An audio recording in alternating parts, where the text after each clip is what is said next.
El censo 2023 confirmó un panorama que ya se veía venir. La población de nuestro país no crece y al mismo tiempo envejece. ¿Qué dicen las proyecciones?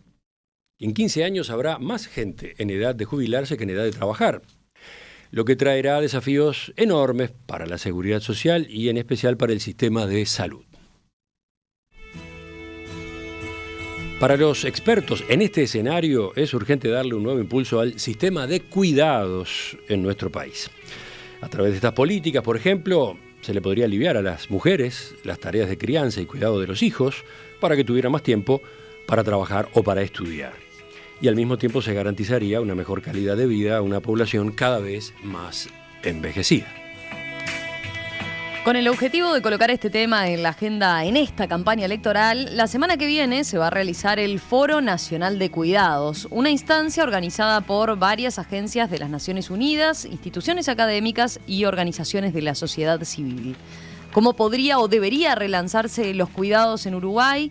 ¿Qué se espera de este foro? Bueno, vamos a conversarlo con el sociólogo Fernando Filgueira, jefe de Oficina Uruguay de Fondo de Población de las Naciones Unidas, una de las agencias que organiza justamente esta actividad. Fernando, buen día, gracias por acompañarnos. Es un gusto estar acá, Emiliano Romina. Empecemos por una definición, vamos a ubicarnos, vamos a aclarar de qué estamos hablando. ¿Qué son los cuidados? Bueno, en definitiva, una parte muy importante de nuestra vida la pasamos o dando cuidados o recibiendo cuidados. Cuidamos a las personas y nos cuidan no solo en la vejez o en la infancia, sino que también nos cuidan a lo largo de la vida. Esos cuidados están organizados históricamente, básicamente intrafamiliarmente. Digamos que los pensamos como algo que se produce en la familia, fundamentalmente. Y sabemos que en general descansa por sobre todas las cosas en los hombros de las mujeres, las tareas de cuidado. Ha ido evolucionando esto, no siempre fue así. Por ejemplo, los ancianos, entre comillas, antes se quedaban en las casas de las familias, ¿no? Y eran cuidados en las familias. Correcto. De un tiempo a esta parte existen los residenciales, etc. Efectivamente, bueno, justamente, digamos, cuando tenemos esa imagen de lo familiar como el único componente, rápidamente nos damos cuenta que ha cambiado y que nunca fue completamente así. Siempre ha habido instituciones que de una u otra forma también proveen cuidados. El sistema educativo, por decirlo de alguna manera, tú me decías los ancianos, pero si vamos más atrás, los niños, digamos, no pasaban 4, 6 o 8 horas en una institución fuera del hogar durante 5 días a la semana, que tiene un componente formativo, pero tiene otro componente de cuidados, sin duda. Bien, el tema ahora es preguntarnos si la forma en que nosotros organizamos esa necesidad inevitable que tienen las personas a lo largo de su vida, y en particular en ciertas etapas del ciclo de vida, lo estamos haciendo en forma justa, en primer lugar, pero sobre todo eficiente y eficaz para los desafíos económicos y sociales que tenemos para el futuro. Algunas anotaciones más. ¿A quién beneficia una política fuerte de cuidados? Un Sistema Nacional Integrado de Cuidados que, por suerte, en el país nace ya hace 10 años y lleva dos gobiernos diferentes que lo mantienen, más allá de si el esfuerzo ha sido necesario o no, determinan cuatro grandes poblaciones, ¿verdad?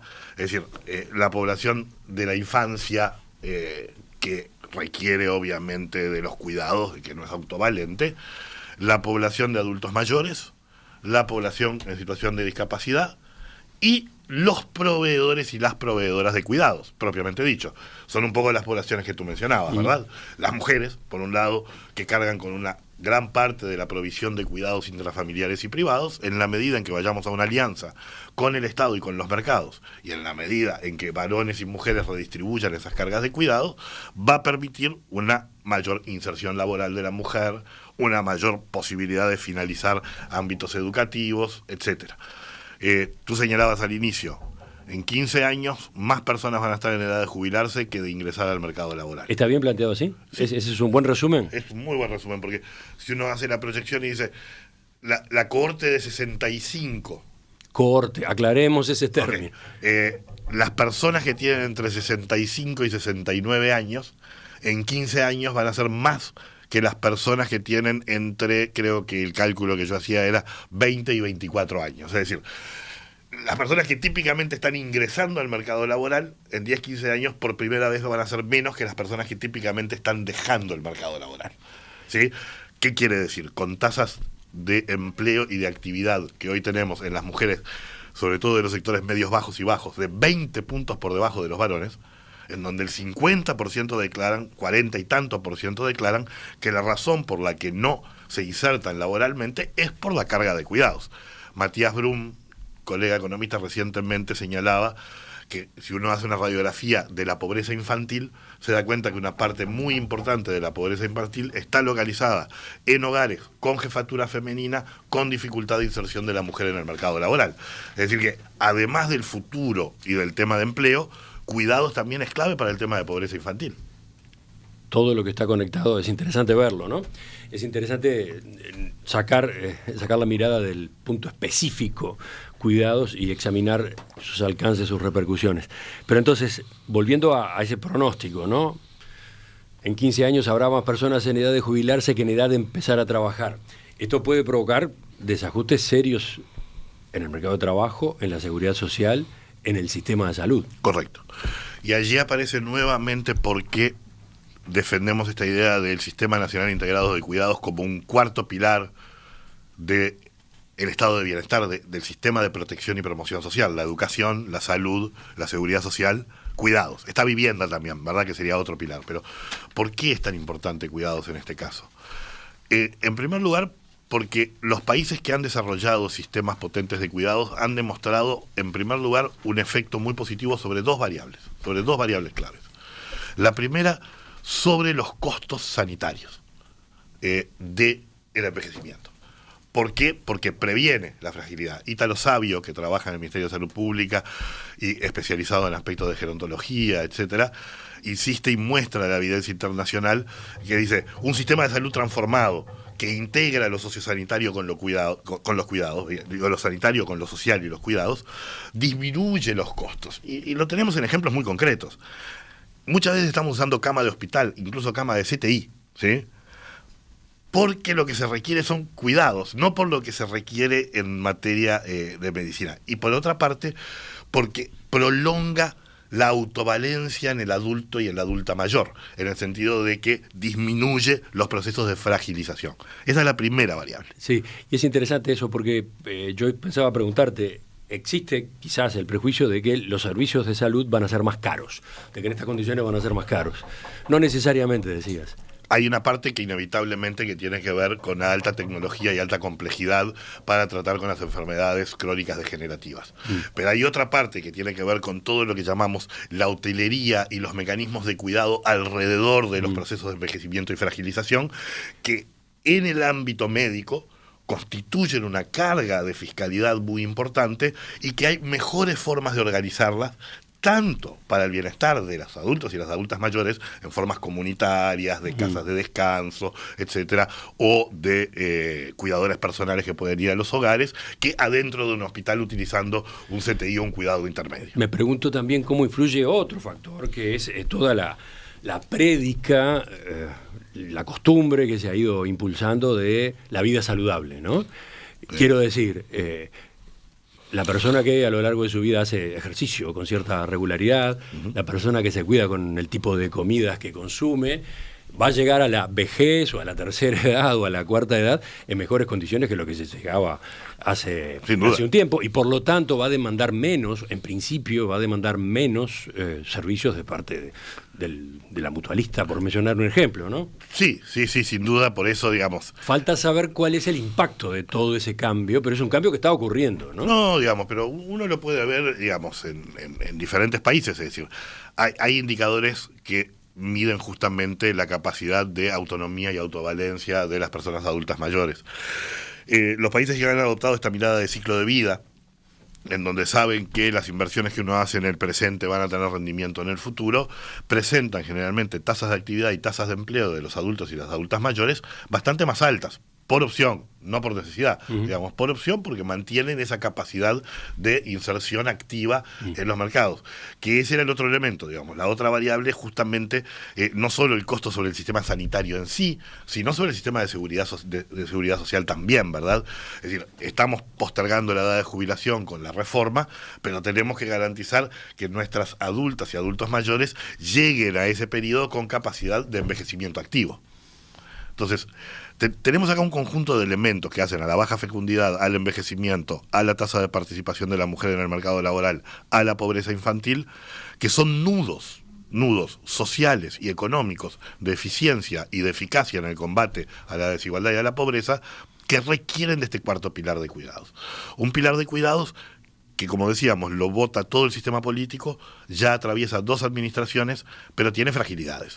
Vamos a detenernos en el sistema que tenemos vigente enseguida.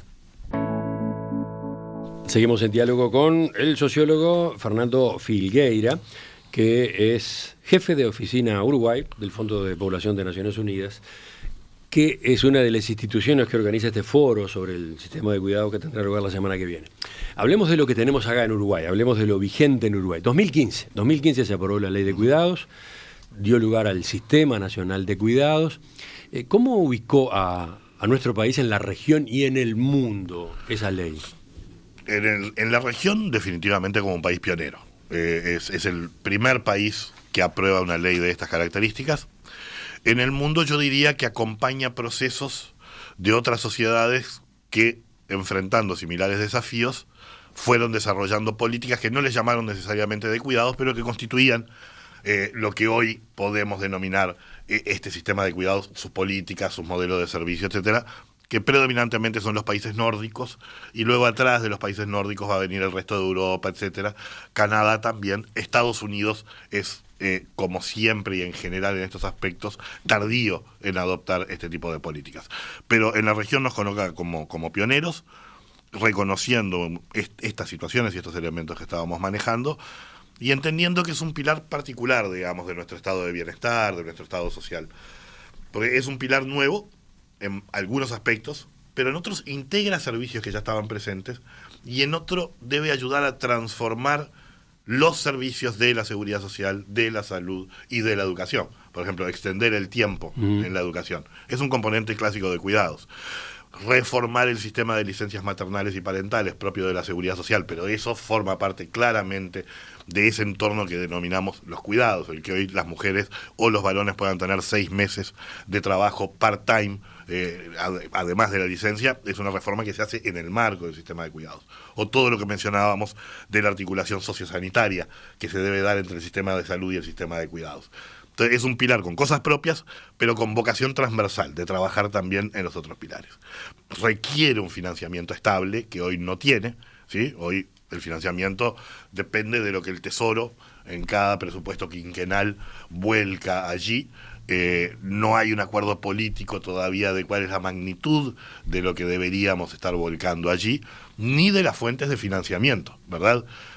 Porque cuando uno piensa en el sistema de cuidados, CAIF, por ejemplo, o cuando uno piensa en las casas de larga estadía, o cuando uno piensa en los cuidadores personales que van al hogar, o cuando uno piensa en los sistemas tecnológicos que se instalan en los hogares para acceder ante emergencias, todo esto que forma parte del sistema de cuidados, salvo el sistema de licencias maternales y parentales que tienen financiamiento de la seguridad social, podrían tener un financiamiento del Tesoro de rentas generales con componentes de copago, en donde aquella parte de la población que puede pagar puede tener una parte de subsidio, pero otra parte de pago del bolsillo, ¿verdad? O con componentes de tipo contributivo de la seguridad social, tipo lo de las licencias, pero para otras cosas. Hoy, de hecho, tenemos parte de eso en los privados. Los servicios de acompañantes de privados son un sistema de aseguramiento. Uno paga una pequeña cuota y compra con ello tiempo de gente que te va a cuidar cuando tengas la necesidad de hacerlo. Eso podría... Sanatorio, por ejemplo, en internaciones sanatorio. Claro, pero eso podría extenderse a los hogares y podría ser parte de nuestro sistema de seguridad social. Que las personas en sus aportes a la seguridad social ganen con ello un beneficio que implica una cierta cantidad de horas y de tiempo que tendrán en los contextos de envejecimiento, por ejemplo, frente a una operación, frente a un problema de autovalencia puntual, etcétera, etcétera. Me quedo con esa idea. Estás planteando algo parecido a lo que ocurre con las mutualistas. Exacto. O sea que los sistemas de cuidados que son estrictamente privados, que la persona asume por su cuenta, claro, pasen a formar parte de un sistema que tenga financiamiento de dos vías. Exacto, digamos. Hoy en parte lo tienen, digamos. Por eso las licencias maternales y parentales. No, de acuerdo, pero me refiero en adulto mayor y en casas de larga estadía, hoy eso no está. Existe un subsidio para cubrir a personas en situación de vulnerabilidad para que lleguen, y eso creció con el sistema de cuidados, y existe el sistema de cuidadores personales, que se crea con el Sistema Nacional Integrado de Cuidados, que hoy va a un modelo más cooperativo, menos de contrato individual, y en ese modelo que va así, también está vinculado a la seguridad social. Porque ¿quiénes son elegibles para ello? Son aquellas personas que hoy se encuentran con pensiones a la vejez y que presentan, de acuerdo a un criterio de medición, niveles de autovalencia por debajo de un tal índice, ¿verdad?, a partir de la medición que se hacen. Justamente parte del desafío de cómo pensamos el Sistema Nacional Integrado de Cuidados es estas fuentes de financiamiento más estables, los componentes de copago, cómo los integramos con los diferentes sectores, pero lo que está claro es que vino para quedarse el sistema. Va a crecer. Va a crecer inevitablemente, y pensémoslo no solo como un tema estatal. Esto que decíamos de los servicios de acompañantes crecen porque crece la oferta privada, porque se requiere, ¿verdad? Ese régimen, pensemos ahora, el régimen de cuidados que queremos tener, no solo el Estado, el mercado, las familias y el Estado.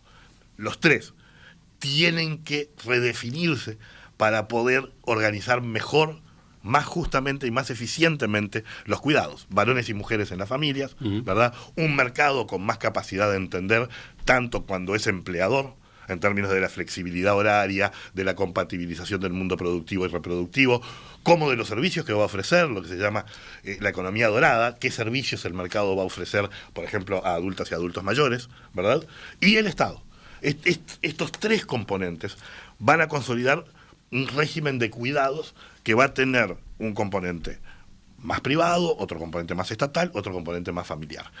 Los tres polos se tienen que transformar y rearticular para ver cómo atravesamos esta nueva etapa demográfica de tal manera de combatir la pobreza infantil como mecanismo estructural que nos acompaña durante mucho tiempo, mejorar las oportunidades y tasas de participación de las mujeres, especialmente de los sectores más bajos, y hacer que el envejecimiento sea efectivamente un logro civilizatorio, ¿no?, en la medida en que lo logramos atravesar con dignidad, con envejecimiento activo y con cuidados cuando esto ya no se puede producir. Ya avanzaste bastante en por dónde podría reformarse, por dónde podría fortalecerse el sistema de cuidados. De todos modos, creo que conviene profundizar por ahí. Enseguida retomamos. En Perspectiva se emite en vivo. De lunes a viernes de 7 a 12 horas en Radio Mundo, 1170 AM de Montevideo y sus plataformas digitales. El último censo mostró que la población uruguaya no crece y al mismo tiempo envejece, lo que implicará enormes desafíos para la seguridad social y para el sistema de salud, entre otras áreas. Según los expertos, en este escenario es necesario darle impulso al sistema de cuidados, una herramienta que, entre otras cosas, permitiría que las mujeres pudieran compatibilizar mejor la maternidad y el trabajo. Con el objetivo de reflexionar sobre esta cuestión, la semana próxima tendrá lugar el Foro Nacional de Cuidados. ¿Qué se espera de esta instancia? Bueno, de eso estamos conversando con el sociólogo Fernando Filgueira, jefe de la Oficina Uruguay del Fondo de Población de las Naciones Unidas, una de las organizaciones justamente que promociona este evento. Estaba mirando los mensajes de los oyentes, Fernando, y este mensaje me llamó la atención porque dice, está muy interesante. En general oímos hablar de cuidados, pero no lo tenemos muy claro. No tenemos muy claro de qué hay detrás de ese término, ¿no? Claro. Entonces, capaz que volvemos un poquito para atrás. Sí, unos minutos atrás a la ley, ¿no? Sí. La ley del año 2015, noviembre de 2015, en síntesis, promueve la implementación de políticas públicas destinadas a atender las necesidades de personas mayores de 65 años en situación de dependencia, niños de 0 a 3 años y personas con discapacidad severa. Y a su vez dispone de varios servicios. Programa de asistentes personales, que permite subsidiar la contratación de asistentes personales para el desarrollo de actividades diarias de las personas con dependencia severa. Programa de teleasistencia, a través de un dispositivo que le permite al usuario recibir ayuda en situaciones de emergencia, y después una variedad de otros programas, servicios y regulaciones. Acá, más temprano ya se mencionaron algunos ejemplos, pero podemos abundar de qué es lo que hay detrás de este rubro, ¿no? Sí, además de eso, porque ahí estabas hablando sobre todo en los servicios de adultos mayores y de discapacidad. Exacto. Pero agreguémosle, todos los centros CAIF. Exacto. ¿Sí? Es sistema de cuidados. La extensión del tiempo lectivo en las escuelas para 3, 4 y 5 años es parte del sistema de cuidados, aunque acá dice solo de 0 a 3, pero bueno, uno no hace un corte estricto. El tema de las licencias nuevamente, es decir, el que cuando tenemos hijos, hijas, podemos tomar un tiempo que existía la licencia, pero la reforma del sistema de licencia que agrega 6 meses y part-time es parte del sistema de cuidados. Es decir, a lo que el oyente nos planteaba, que es verdad, ¿no? A uno le dicen jubilación y pensión, sabe perfectamente de qué está hablando. Educación, saben perfectamente de qué está hablando. Sistema de salud. Y cuidados parece, pero es muy concreto. Es cuando no podés ir a trabajar porque tenés a tu hija o a tu hijo enfermo. Bueno, ¿qué pasa? ¿Vamos a tener un sistema de licencias flexibles que permita reconocer eso? Es cuando no podés compatibilizar nuevamente aspectos laborales o no, porque tu niño de 0 a 2 años no tiene dónde estar.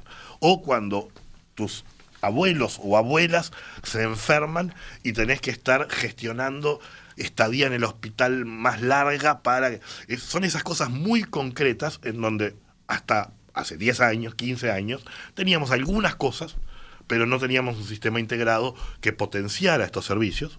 Ahora incluso apareció una herramienta nueva, relativamente nueva, el teletrabajo, ¿no? El teletrabajo, la posibilidad de trabajar en casa justamente para poder seguir cuidando al mismo tiempo si es necesario. Pero no en todos los empleos se puede, no en todas las empresas, no en todas las instituciones se puede. No, y tampoco es deseable que esta idea de compatibilización entre la fase productiva y reproductiva sea que al mismo tiempo que estamos trabajando para afuera estamos cuidando, ¿no? Totalmente de acuerdo. Eso es otra cosa, pero... Entonces, a 8 años, ¿no? Sí. 8 años de 8 y medio, sí, más o menos. 8 o 9 años de la implementación de la ley. ¿Qué grado de avance ha tenido esta política? Bueno, mira, todas las políticas uno las puede evaluar por 3 parámetros. En principio, cobertura, suficiencia o calidad y sostenibilidad. Estos 3 elementos nos los podemos plantear, ¿verdad? Entonces, cuando hablamos de cobertura, en la parte de infancia se ha aumentado cobertura, tanto en CAIF como en el sistema educativo en tiempo de extensión del tiempo, ¿sí? Pero todavía tenemos listas de espera en los CAIF, y todavía tenemos listas de espera en las escuelas de tiempo completo para 3, 4 y 5 años. Es decir, que estamos enfrentando un tema de cobertura, tenemos más demanda que lo que podemos cubrir, y si queremos ir a la universalidad estamos todavía bastante lejos. En materia de suficiencia o de calidad en ese aspecto, la calidad es buena, pero tiene un problema clave para lo que pretende el sistema de cuidados. El sistema de CAIF tiene un horario acotado, tiene un horario que no permite siempre la compatibilización entre el mundo laboral y el mundo de los cuidados. Y ese ¿verdad? factor es clave. Y ese factor es muy importante, se han hecho algunas extensiones. El sistema de cuidados ha impulsado nuevas modalidades. Los centros siempre. Los centros siempre son un acuerdo entre sindicatos y empresarios y generan una modalidad de tipo CAIF de cuidados en donde claramente allí sí empresarios y trabajadores saben los requerimientos de tiempo, de flexibilidad, etcétera, etcétera. Y esto fue impulsado desde el Sistema Nacional Integrado de Cuidados. En materia de adultos mayores, tenemos temas de cobertura, cubrimos a una población altamente vulnerable con un subsidio casi pleno. A ver, aclaremos cómo es ese subsidio.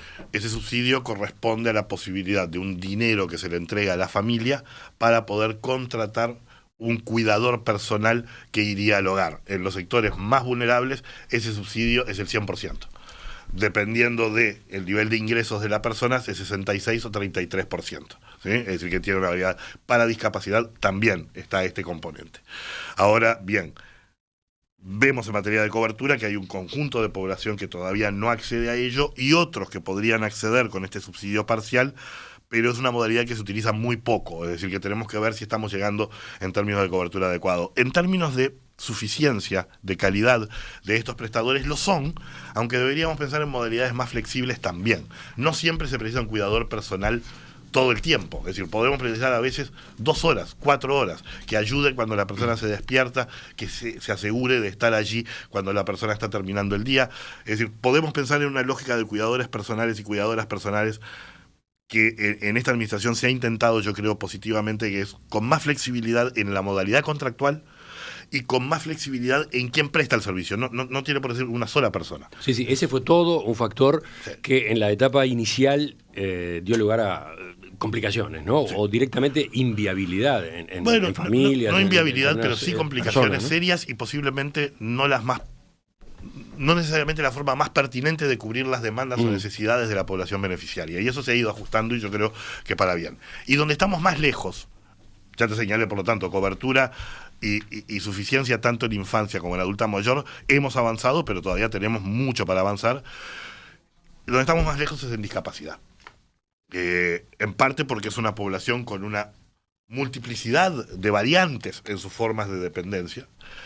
En parte porque históricamente el modelo país que se pensó para ello es extremadamente familiístico, es decir, que la familia se encargue, salvo un periodo de la educación en donde teníamos aquella educación especial, que tampoco es el paradigma hoy, etcétera. Hoy hay una ley, anteproyecto de ley en el Parlamento para ajustarnos a la Convención sobre Discapacidad que firmamos. Hay un mecanismo en la Institución Nacional de Derechos Humanos de seguimiento a la Convención que va a construir un sistema de indicadores y creo que nos va a ayudar. Pero este Foro Nacional de Cuidados del 23, 24 y 25, que empieza en la Facultad de Comunicaciones, allí en Gonzalo Ramírez, y termina en la antesala del Senado, en el Parlamento, el 25, en parte también nos va a ayudar a profundizar en algunos elementos diagnósticos que todavía nos faltan. El diagnóstico no está completo, digamos. Yo diría que, y estamos muy contentos de que hoy, la alianza que impulsa el foro es Programa Naciones Unidas para el Desarrollo, nosotros el Fondo de Población, ONU Mujeres, OIT, Banco Mundial, Banco Interamericano de Desarrollo, y luego tenemos al PIT-CNT, Universidad de la República, la Red Pro Cuidados como red madre que lanzó el sistema en su momento y lo apoyó, y otros actores, ONASPU también. Y nos dimos cuenta, digamos, en los conversatorios que fuimos teniendo para construir esto, que efectivamente el diagnóstico está incompleto. Tenemos alguna mirada.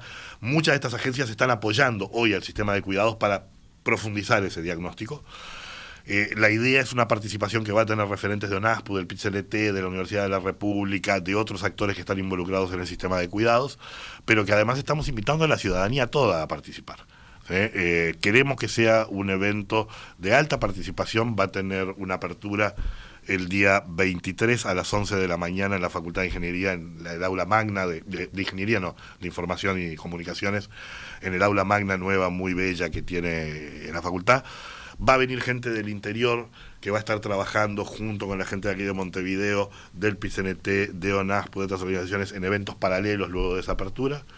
Y vamos a cerrar, esperamos, con una presencia grande de sociedad civil y de partidos políticos en la antesala del Senado.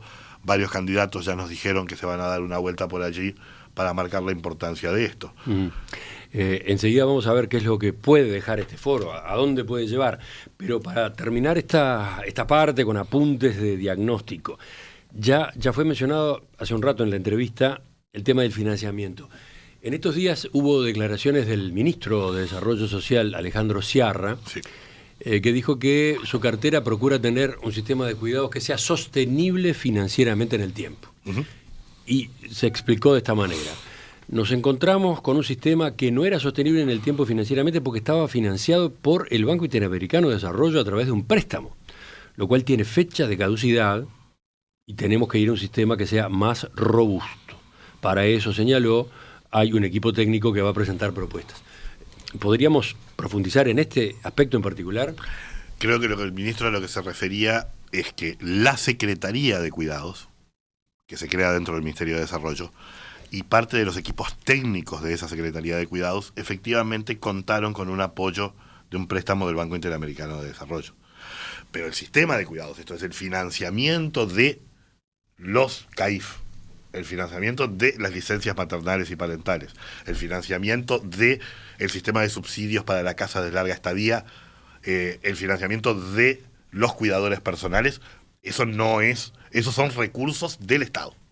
No son recursos del Banco Interamericano de Desarrollo, ni del Banco Mundial, etcétera. Esos son o sea que el grueso del sistema tiene un financiamiento, entre comillas, sostenible. No, tiene un financiamiento dado por el Tesoro Nacional, pero que es discrecional. ¿Cómo discrecional? Es discrecional en el siguiente sentido. A ver, el sistema educativo también tiene un financiamiento discrecional, ¿verdad? Cuando decimos 6 puntos del PIB a la educación y todo, digo, es parte de una lucha política, ¿verdad? Pero tanto el sistema de salud, vamos en orden. El sistema de seguridad social tiene un financiamiento no discrecional. Esto es, hay aportes y hay una obligación constitucional del Estado de cubrir el déficit actuarial de la seguridad social. Eso está en la Constitución y además tenemos los aportes genuinos que realizan empleadores y patrones. El sistema de salud tiene una garantía legal del Sistema Nacional Integrado de Salud, que es el FONASA, que nuevamente se nutre de aportes genuinos y de un subsidio estatal que está garantizado por ley, ¿sí? Es decir, en el presupuesto nacional no se discute cada vez ese subsidio, está garantizado por ley. El sistema educativo no, el sistema educativo tiene una dotación de recursos que se da, pero tiene una estructura corporativa muy potente, de larga data, es decir que podemos movernos a más o a menos en el gasto en educación, pero generalmente hay una economía política que lo protege mínimamente de ir mucho para arriba, mucho para abajo. El sistema de cuidados como sistema joven no tiene ni la pata de la seguridad social, ni una legislación que determine un monto dado o una garantía dada de prestaciones en donde hay que poner esos recursos, y depende, por lo tanto, de en cada presupuesto quinquenal los recursos que se votan para los diferentes servicios, salvo en el componente de nuevo de licencias maternales y parentales, que está dentro de la seguridad social.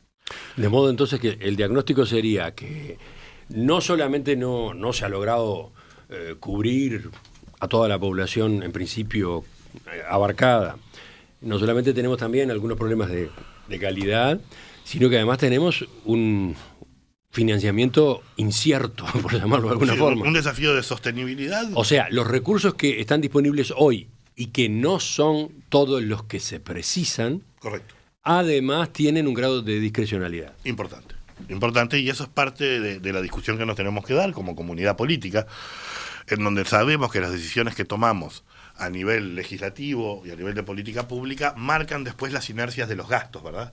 Es decir, cómo se componen finalmente los gastos públicos del Estado no es casualidad y no es todo discrecional. Son decisiones que vamos tomando en donde protegemos a algunos, garantizamos que se aplane la curva de crecimiento en otros, como con la reforma de la seguridad social, y dejamos espacio para que otros gastos crezcan. Si nos preguntamos como país para adelante dónde deberíamos hacer un esfuerzo de recomposición presupuestal, con proceso de envejecimiento y con baja fecundidad, está claro que el Sistema Nacional Integrado de Cuidados es una pieza que por eficiencia y eficacia deberíamos apoyarla para que crezca, ¿sí? Eso es parte del debate que vamos a dar en este foro. Creo que todos los partidos políticos hoy comparten esta idea. El ministro justamente planteaba eso, es decir, incluso nuestra Secretaría Técnica no tiene recursos garantizados, tenemos que fortalecer eso también. Ahora, tú has dicho, a propósito de las consecuencias del Estado, del Sistema Nacional de Cuidados, de este Estado todavía insuficiente que hemos venido describiendo, una frase que me impresionó, es de hace un tiempo ya. Ha habido una huelga de vientres. Bueno, eso se está produciendo a nivel mundial.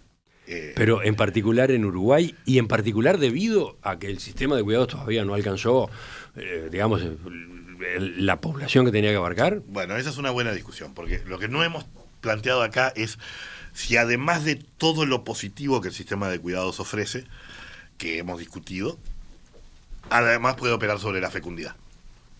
Es decir, si tuviéramos un sistema de cuidados potente en donde la mujer y la familia saben que el Estado les cubre la espalda, ¿no? Con CAIF, con licencias, con transferencias monetarias robustas, que no es parte del sistema de cuidados, pero, ¿no?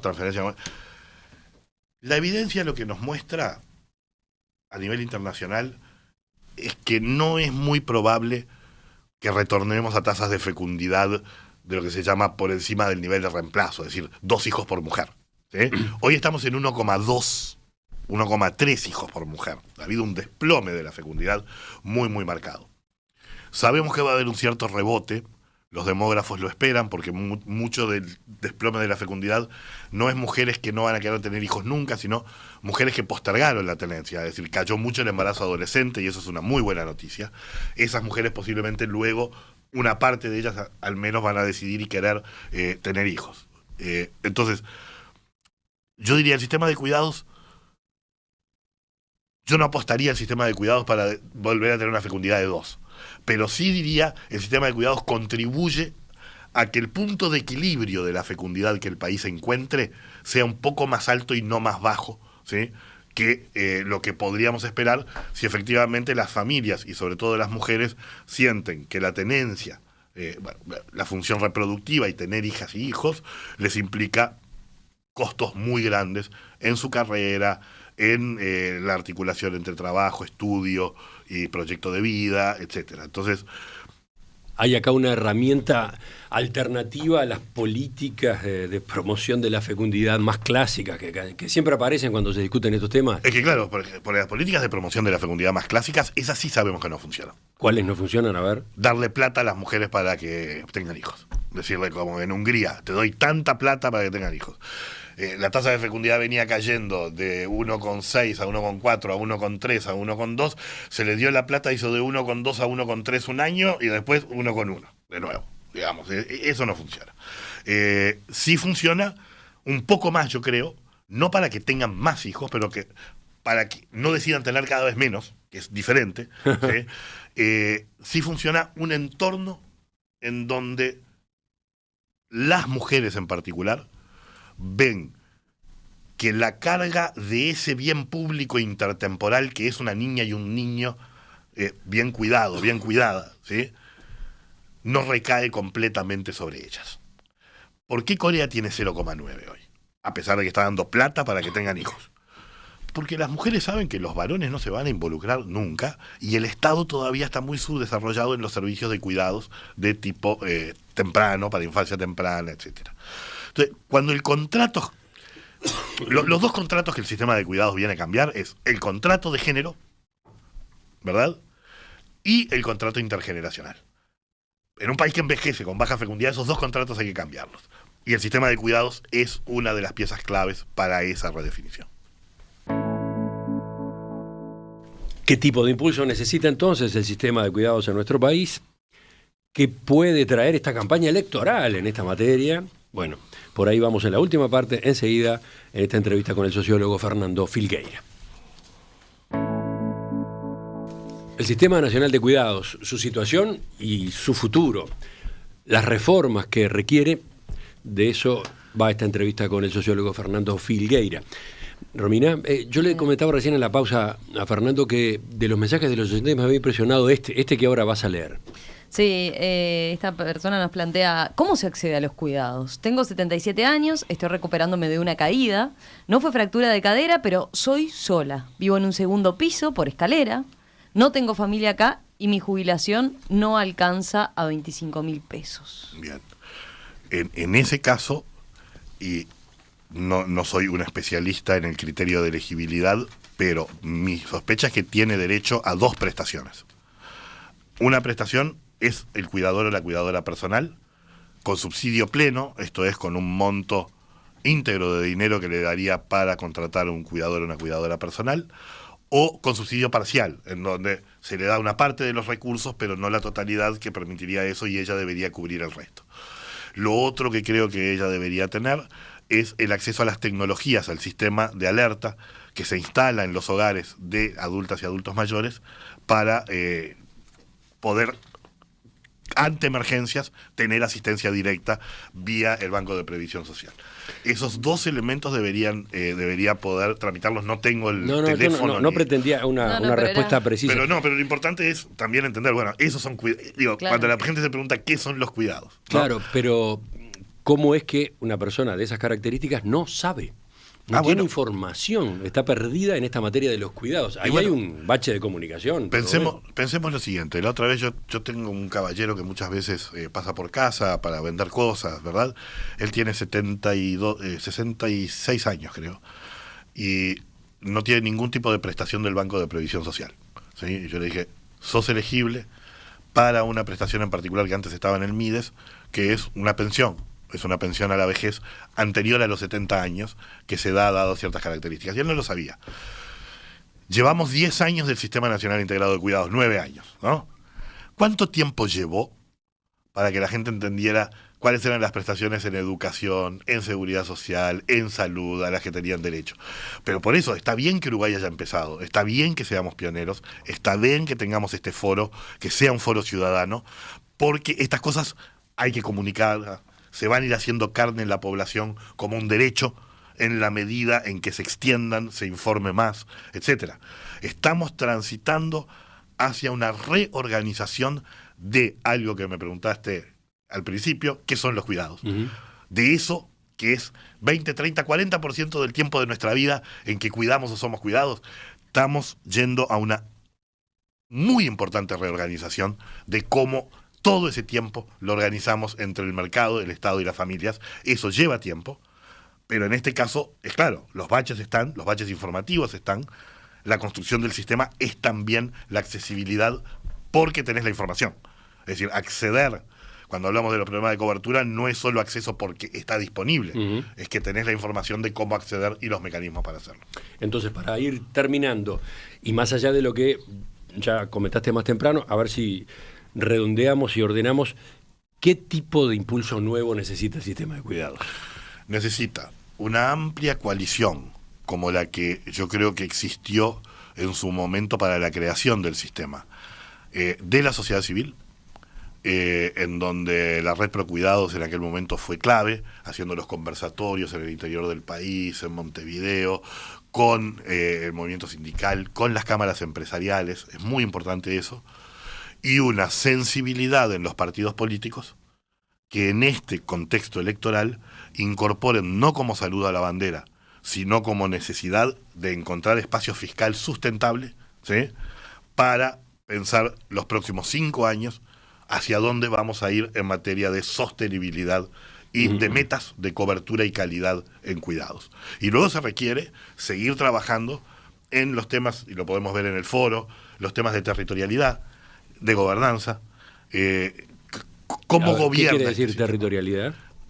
¿Quién va a estar a cargo de la prestación del servicio, de la accesibilidad inmediata? ¿Lo vamos a dejar siempre en el BPS o vamos a volcarlo también en un mecanismo de articulación con las alcaldías o con las intendencias? ¿Sí? Allí, para llegar a territorios de cierto tipo, ¿no? Es un tema de territorialidad. Temas de elegibilidad y de corresponsabilidad. ¿Qué parte de los cuidados de larga estadía vamos a subsidiar? ¿Para qué población? ¿Para todos en forma universal? ¿Para algunos? ¿Qué parte es responsabilidad que sigue siendo parte de la familia y se articula con otras prestaciones del Estado? En la parte de los CAIF de 0 a 2 años, de 0 a 3 años, ¿vamos a seguir con el modelo CAIF tradicional o vamos a impulsar más centro siempre? Me preguntaban entre micrófonos, entre apertura y cierre de micrófonos, ¿por qué no hay CAIF para adultos mayores? Bueno, hay. Esa es otra pregunta que aparecía. Los centros de estadía parcial o los centros de medio tiempo, creo que son 8 hoy en el territorio, que nacieron con el sistema de cuidados, que tienen una lógica CAIF. Organizaciones no gubernamentales se presentan para gestionarlos, el Estado proporciona recursos. A eso iba con el subrayado. Hay organizaciones de la sociedad civil involucradas acá. No todo es el Estado de manera directa. Bueno, los propios CAIF, ¿no? Son eso. Los CAIF son... Pero también en esta materia. En esta materia de adultos mayores se está impulsando eso. Por lo menos uno ya ve eso, organizaciones no gubernamentales en territorio que ofrecen gestionar este servicio y las cápitas, es decir, las personas que van, generan cápitas que sí el Estado paga, es decir, pero entonces hay un componente de sociedad civil, de inversión, y hay un componente del Estado de inversión. Lo que decíamos de los centros siempre, sindicatos y empresarios para lo que es infancia. Claramente tenemos que apelar a todos, a sociedad civil, a familias, a mercado y a Estado. Este no es un modelo estatista puro, y posiblemente los partidos políticos tengan preferencias en el balance entre cuánto peso del Estado, cuánto peso del mercado, cuánto de la sociedad civil. Y lo bueno de este foro, yo creo, es que llegamos con una alianza lo suficientemente importante en donde los partidos nos están diciendo, empezamos a entender, esto va a seguir. Y ahora, tal vez el Partido Nacional quiere más articulación con mercado. Tal vez Cabildo Abierto quiere más peso de la familia en su proceso de incorporación. Tal vez el Frente Amplio es más estatista, no sé.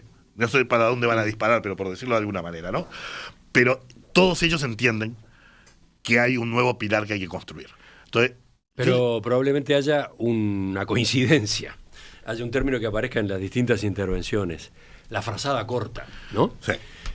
¿Cómo se obtienen recursos para reforzar el Sistema Nacional de Cuidados, teniendo en cuenta las limitaciones que el Uruguay sufre en cuanto a su presupuesto, en cuanto a sus cuentas públicas, correcto, y teniendo en cuenta que hay tantas urgencias, porque hay otras prioridades también, ¿no? Bueno. Entonces, sí, ¿cuál es la línea de razonamiento que ustedes impulsan en esta materia? Bueno, yo creo que en primer lugar impulsamos este foro también para pensar, digamos, justamente algunas de estas cosas. No tiene una respuesta ni obvia ni inmediata, pero yo te diría, cuando uno realiza gasto público lo tiene que pensar como inversión, ¿sí? Es decir, ¿cuál es el retorno que ese gasto público me da en otros beneficios? Y las inversiones son más o menos válidas y más o menos pertinentes dependiendo del contexto sociodemográfico, económico y social en el que uno se encuentra. Entonces, comparto contigo, la sábana fiscal corta, en donde nos tapamos la cabeza y nos quedamos con los pies al aire o al revés, se nos vuelve un problema porque ya estamos en una sociedad que está envejeciendo. Ya estamos ante esa presencia y esa sociedad que envejece genera presiones fiscales. Ahora, si la solución que nosotros creemos pasa simplemente por mantener la estructura del gasto actual y la continuidad de las tendencias de cómo va aumentando el gasto en los diferentes ámbitos, entonces efectivamente no hay mucho espacio para un sistema nacional integrado de cuidados. Más allá de lo que ya existe, pero no mucho más para crecer. Por lo tanto, es clave reasignar gasto. Implica una reasignación de gastos. Y cuando reasignamos gastos, parte del espacio creo que lo va a proporcionar la reforma de la Seguridad Social, pero es pequeño, no es demasiado grande el espacio. Parte lo tiene que ofrecer el sistema sanitario, el sistema de salud, porque el sistema de cuidados viene a aliarse con él para disminuir costos y hacerlo de forma más efectiva y eficaz. Y parte tenemos que discutir, que quedó en la ley de reforma de la Seguridad Social, la creación de una comisión para discutir la sostenibilidad financiera del sistema de cuidados. En la ley que aprobamos de la Seguridad Social se dijo, esto hay que pensarlo. ¿Por qué? Porque sabemos que una parte puede tener que venir por el tema de la Seguridad Social. Es decir, de la misma manera que hoy tenemos INEFOP financiado con un pequeño componente de aporte de la Seguridad Social, tenemos que preguntarnos si no hay un pequeño componente de aporte de la Seguridad Social que va a tener que ir a darle sostén a este sistema de cuidados. No es una inyección masiva de dinero que podemos hacer de golpe, es una ruta de certezas, sostenibilidad, de mejora de cobertura, de mejora de calidad y de actores que se van apropiando de esto como un derecho y como una política que hace parte de su vida y que le soluciona cosas como lo hace la educación, como lo hace el sistema de pensiones o como lo hace el sistema de salud. Romina, un mensaje más de los que mandan los oyentes. A ver, Beatriz, que nos plantea dos aspectos, creo.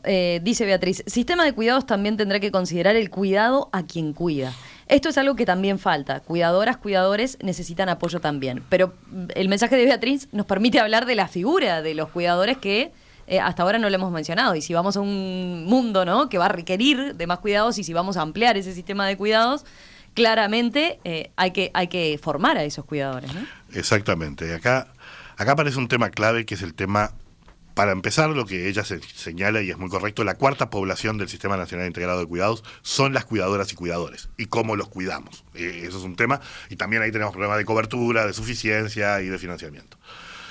Pero lo otro es esto, es decir, el sistema de cuidados, y por eso tanto el interés de OIT en esto, el sistema de cuidados, con la revolución tecnológica que se viene, que destruye muchos empleos, ¿sí?, los cuidados en particular, que son altamente intensivos en tiempo laboral de la persona y bajamente formalizables, digamos, no es tan fácil formalizar y poner en un chat o en una app el tema de quién cuida y cómo cuida, hace con que van a ser una fuente de empleo muy importante en el futuro.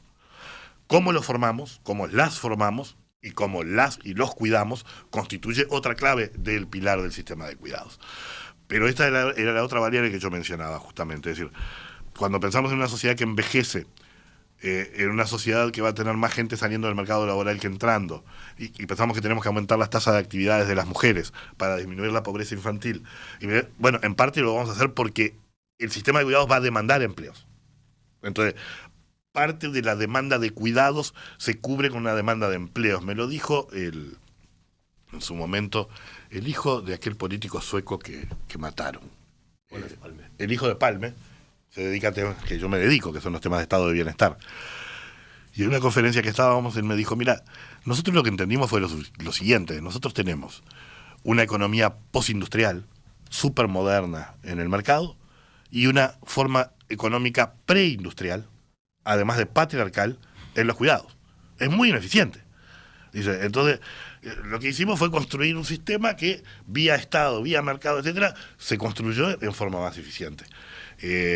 Y también esos son los países que sostuvieron tasas de fecundidad cercanas al entorno de reemplazo durante muchos años. Ahora han caído, pero durante muchos años mantuvieron tasas de fecundidad más altas que las que tiene Uruguay hoy.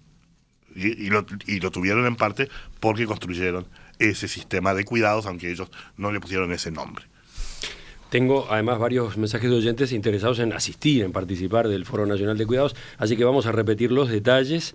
Sí, martes, miércoles y jueves. Empezamos el martes a las 11 de la mañana en la Facultad de Comunicaciones, de Información, ¿cómo es que se llama? La FIC, ¿no? Sí, Facultad de Información y Comunicación. Información y Comunicación. 11 de la mañana es la apertura, si recuerdo bien. Pueden ir a una cosa que en las páginas web se llama Foros Cuidados o Foro Cuidados. Ahí hay una hoja para registrarse, ya hay más de 600 personas registradas. Varios, por suerte, de las invitaciones más formales que dimos, varios parlamentarios ya han dicho que van a estar asistiendo y participando. Y tenemos esa apertura, luego mesas sobre diferentes tópicos: financiamiento, territorialidad, gobernanza, modelo de servicio, que son mesas paralelas que se van a ir dando a lo largo del día 23 y 24. Y el día 25 cerramos en la antesala del Senado, de la sala del Senado, en el Parlamento, con 2 actividades y un cierre. Las 2 actividades son una mesa de actores de sociedad civil, discutiendo hacia dónde va, cómo hacer, cómo ser parte, y otra mesa de referentes de los partidos políticos, discutiendo desde el sistema político qué lugar va a tener esto en la agenda, cómo, y luego se lee una suerte de proclama que se va a ir recogiendo de las diferentes mesas, diciendo, bueno, quienes de aquí participamos en este foro declaramos esto, que siempre van a ser acuerdos bastante amplios, pero que marcan por lo menos una línea, y esperamos que allí estén los candidatos de todo el sistema político, todos aquellos que puedan estar, algunos nos han confirmado, otros todavía no, que puedan estar allí ese jueves para escuchar esa proclama y luego con micrófonos abiertos de la prensa, etcétera, transmitir y ver cómo sigue esto. Este es el cierre de un proceso de conversatorios y la apertura de otro proceso de incidencia. Hay que seguir trabajando en un diagnóstico completo, hay que seguir el rol de abogacía y de didáctica, y hay que seguir trabajando para que en la agenda de los actores políticos, en la agenda de la sociedad civil y en la agenda del propio aparato estatal, este tema se instale y promueva la transformación y el fortalecimiento del sistema de cuidados. Hemos estado hoy con el sociólogo Fernando Filgueira, jefe de la Oficina Uruguay del Fondo de Población de Naciones Unidas, que es una de las agencias organizadoras de este foro. Fernando, gracias. Muchísimas gracias a ustedes. Y después si nos pueden dar una vuelta por allí, los esperamos 23, 24 y 25. Y después nos ocupamos de los resultados. Después seguiremos con este tema en la agenda. Muchísimas gracias. Ya,